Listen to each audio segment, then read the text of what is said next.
મિત્રો, અગાઉના વિડીયોની અંદર લેન્સ વડે મળતા પ્રતિબિંબો આપણે મેળવ્યા. જેમ અરીસાનું સૂત્ર ભણ્યા એ જ રીતે હવે લેન્સનું સૂત્ર.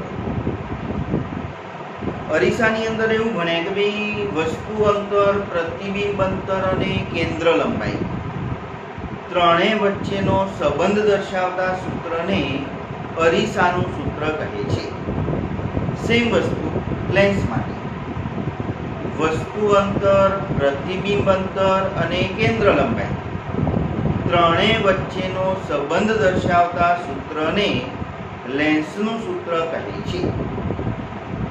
અરીસાનું સૂત્ર આપણે એવું ભણ્યા કે 1/v + 1/u = 1/f. એવી જ રીતે થોડુંક જુદું છે. લેન્સનું સૂત્ર કહેવાય 1/v - 1/u = 1/f. સૂત્ર આપણે યાદ રાખીશું. ઓબ્જેક્ટિવની અંદર પણ પૂછાય અને દાખલા ગણવા માટે પણ જરૂર પડે. પણ મિત્રો, અગાઉ વાત કરી એમ આ વર્ષે આપણા 30% જે અભ્યાસક્રમ કાઢેલો છે એમાં આ પાઠના દાખલાઓને પણ કાઢી નાખેલા છે.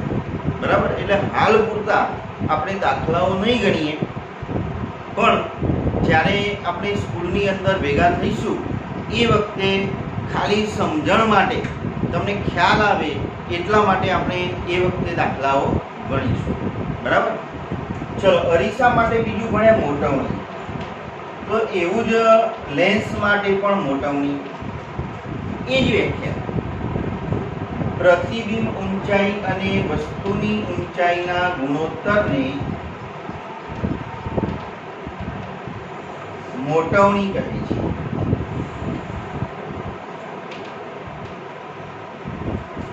એટલે m બરાબર પ્રતિબિંબની ઊંચાઈ h' વસ્તુની ઊંચાઈ h. એટલે મોટવણીનું સૂત્ર આપણને મળે m બરાબર h'/h. બરાબર? આ જ વસ્તુ અંતર અને પ્રતિબિંબ અંતરનો ઉપયોગ કરવો હોય તો આપણને m બરાબર v/u મળે. અરીસા માટે આપણને મળેલું m બરાબર -v/u. તો એવું લેન્સ માટે m બરાબર v/u મળે. આ બંનેને સરખાવવા હોય તો આપણે સરખાવી પણ શકીએ, કેમ કે બંને મોટવણીના સૂત્રો છે. એટલે દાખલાઓ ગણવા માટે આનો ઉપયોગ કરવો હોય તો પણ આપણે કરી શકીએ. આની અંદરથી કોઈ પણ ત્રણ વસ્તુ જાણતા હોઈએ અને ચોથી વસ્તુ શોધવી હોય તો આના ઉપરથી આપણે શોધી શકીએ. બરાબર છે? ચલો હજુ આગળ જઈએ. લેન્સનો પાવર.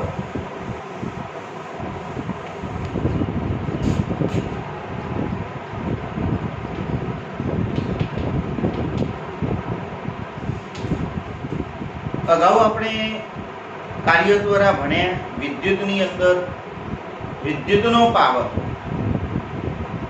તો એવી જ રીતે લેન્સનો પાવર, શક્તિ. મિત્રો, ઓછી એટલે ટૂંકી કેન્દ્ર લંબાઈ ધરાવતો જે બહિર્ગોળ લેન્સ છે એ બહિર્ગોળ લેન્સ પ્રકાશના કિરણોનું મોટા કોણે વક્રીભવન કરે છે.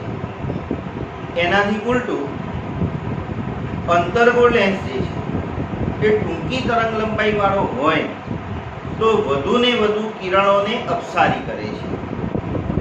પેલામાં અભિસરણ શબ્દ વપરાય, આમાં અપસરણ શબ્દ વપરાય. એટલે તો તમે પ્રાઇમરીની અંદર એવું ભણેલા કે ભાઈ બહિર્ગોળ લેન્સ અભિસારી લેન્સ છે, અંતર્ગોળ લેન્સ અપસારી લેન્સ છે. તો આ લેન્સ વડે પ્રકાશના કિરણોનું જે વક્રીભવન એટલે કે અભિસરણ અને અપસરણ જે થાય છે એને દર્શાવવા માટે પાવર પદનો ઉપયોગ થાય છે. તો કોઈ પણ લેન્સનો પાવર કોને કહેવો? તો લેન્સનો પાવર એટલે લેન્સની કેન્દ્ર લંબાઈના વ્યસ્તને લેન્સનો પાવર કહે છે. એટલે કેન્દ્ર લંબાઈનો વ્યસ્ત છે. પાવરને મિત્રો આપણે p વડે દર્શાવીશું. કેન્દ્ર લંબાઈનો સંકેત આપણે f વાપરીએ છીએ. એટલે પાવરનું સૂત્ર થયું p = 1/f. આપણે જાણીએ છીએ કે કેન્દ્ર લંબાઈ આપણે મીટરની અંદર લઈએ છીએ, એટલે એકમ આપણે 1 મીટર અથવા પ્રતિ મીટર એવું કહી શકીએ, પ્રતિ મીટર. અથવા જો આને અંશમાં લઈ જઈએ તો m ની -1 ઘાત થઈ જાય મીટર ઇનવર્સ. આવું આપણે બોલી શકીએ. પણ મિત્રો SI પદ્ધતિની અંદર પાવરનો એકમ ડાયોપ્ટર આપેલો છે, કેપિટલ D. એનો મતલબ એ થયો કે ડાયોપ્ટર અને મીટર ઇનવર્સ બંને સરખા. જો P ની કિંમત મારે 1 લાવવી હોય તો મારે કેન્દ્ર લંબાઈ 1 લેવી પડે તો મને એક જવાબ મળે. એનો મતલબ એ થયો કે 1 મીટર કેન્દ્ર લંબાઈ ધરાવતા લેન્સનો પાવર 1 ડાયોપ્ટર છે એમ કહેવાય. મિત્રો આનો ઉપયોગ કરે કોણ? ઓપ્ટિશિયન્સ, આંખના ડોક્ટરો. આપણે આપણા આંખની અંદર આપણને એવું લાગતું હોય કે ભાઈ મને નંબર આવ્યા હોય એવું લાગે છે, અથવા તો અગાઉથી ચશ્મા હોય અને ફરી ચેક કરાવવા જઈએ ત્યારે ડોક્ટર સૌથી પહેલા આપણા ચશ્મા માંગે, ભાઈ ચશ્મા આપો તમારા. પછી નાનું એક માઇક્રોસ્કોપ જેવું સાધન જે હોય છે એની ઉપર આપણા ચશ્મા મૂકે છે. તો એ સાધન શું છે? તો લેન્સનો પાવર માપવા માટેનું એ સાધન છે જેને કહેવાય ડાયોપ્ટર મીટર. એનો મતલબ એ થયો કે લેન્સનો પાવર માપવા માટે કયું સાધન વપરાય? Dioptre metre. પછી આપણા નંબર ચેક થઈ જાય એટલે આપણને કાર્ડ લખી આપે. કાર્ડની અંદર જોઈએ તો +2.0D -1.5D આવું બધું લખેલું હોય. તો ચશ્મા બનાવનાર વ્યક્તિને કેવી રીતે ખબર પડે કે આની અંદર કયો લેન્સ વાપરવાનો છે? તો આપણે મિત્રો ભણી ગયા કે જો બહિર્ગોળ લેન્સ હોય તો બહિર્ગોળ લેન્સ મુખ્ય અક્ષની સમાંતર કિરણો વક્રીભવન કરી અને મુખ્ય કેન્દ્ર F માં ભેગા કરે, એટલે આમાં વાસ્તવિક પ્રતિબિંબ મળે. તો આપણને મુખ્ય કેન્દ્ર જમણી તરફ મળ્યું એટલે આપણી કેન્દ્ર લંબાઈ જે છે એ ઓછી F માપવી પડે કાર્ટેશિયન સંજ્ઞા પદ્ધતિ અનુસાર. એનો મતલબ એ થયો કે જમણી તરફ જો માપવાનું થાય તો એનો જવાબ આપણને પ્લસ મળે એવું આપણે બની ગયા. તો એનો મતલબ એ થયો કે બહિર્ગોળ લેન્સની કેન્દ્ર લંબાઈ ધન હોય. તો જો પ્લસ લખ્યું હોય એટલે તરત જ ચશ્મા બનાવનાર વ્યક્તિને ખબર પડી જાય કે આપણે બહિર્ગોળ લેન્સનો ઉપયોગ કરવાનો છે. અંતર્ગોળ લેન્સ માટે એવું ભણ્યા કે અંતર્ગોળ લેન્સ કિરણોને અપસારી કરે છે, પણ જો એને પાછળ લંબાવવામાં આવે તો એ મુખ્ય કેન્દ્રમાં કેન્દ્રિત થાય છે. તો એનો મતલબ આપણી કેન્દ્ર લંબાઈ માપવા માટે ઓછી F માપવું હોય તો ડાબી તરફ જવું પડે, અને ડાબી તરફ માપીએ તો ઋણ જવાબ મળે.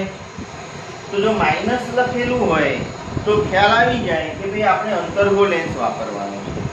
એટલે ઓબ્જેક્ટિવમાં પણ પૂછાય ભાઈ કયા કેન્દ્ર લેન્સની કેન્દ્ર લંબાઈ ધન મળે, કયા લેન્સની કેન્દ્ર લંબાઈ ઋણ મળે. તો આ પ્લસ માઇનસ ઉપરથી ઓપ્ટિશિયન્સને ખ્યાલ આવી જાય કે ભાઈ આપણે કયો લેન્સ વાપરવો છે. બરાબર છે? તો આ રીતે આપણે પાવરનો ઉપયોગ કરતા હોઈએ. એટલે આપણે એની વ્યાખ્યા યાદ રાખીશું, એનો એકમ યાદ રાખીશું. બરાબર? ઘણીવાર ઓબ્જેક્ટિવની અંદર તમને એવું પણ પૂછાય કે ભાઈ 25 સેન્ટીમીટર કેન્દ્ર લંબાઈ વાળા લેન્સનો પાવર ગણો. 25 સેન્ટીમીટર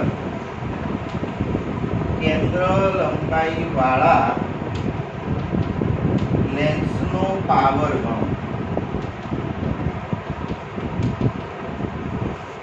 મિત્રો ધ્યાન એ રાખીશું કેન્દ્ર લંબાઈ એટલે F આપણને 25 સેન્ટીમીટર આપેલી છે, પણ આપણે એકમ જોવાનો. આપણે કેન્દ્ર લંબાઈ તો મીટરમાં જોઈએ, એટલે આપણે આ સેન્ટીમીટરને મીટરમાં ફેરવવા પડે, એટલે 100 વડે આપણે ભાગવા પડે. એટલે 25 ચોકુ 100 એટલે 1/4 મીટર થયા. f આપણને 1/4 મીટર મળ્યો અથવા તો 0.25 જે લખવું હોય. હવે આપણે પાવરનું સૂત્ર લખીશું તો p બરાબર 1/f. હવે f ની જગ્યાએ આપણે કેટલા મૂકીશું તો 1/4. આપણે જાણીએ છીએ છેદનો છેદ કયો જતો રહે અંશમાં, એટલે 4 ગુણ્યા 1/1 એટલે આપણને જવાબ મળવાનો મિત્રો 4 ડાયમીટર. તો આ રીતે પણ ઓબ્જેક્ટિવ પૂછી શકાય તો એને આપણે ધ્યાનમાં રાખીશું. એટલે આવા સમયે આપણને જે એકમ આપેલો છે એ એકમ બરાબર છે કે નહીં એ આપણે ધ્યાનમાં લેવું પડે. બરાબર છે. એટલે આ પાઠની અંદર જે કંઈ તમને થિયરી આપેલી છે એ થિયરી આપણે આજે પૂર્ણ કરીએ છીએ. દાખલાની અત્યારે ચિંતા કરવાની જરૂર નથી. આપણે જ્યારે રૂબરૂ મળીશું એ વખતે તમને થોડાક દાખલાઓ પ્રેક્ટિસ માટે ગણાવીશું. પરીક્ષામાં ભલે પૂછાવાના નથી પણ થોડુંક આપણને જાણકારી રહે એટલા માટે આપણે દાખલા પણ એ વખતે ગણીશું. બરાબર છે.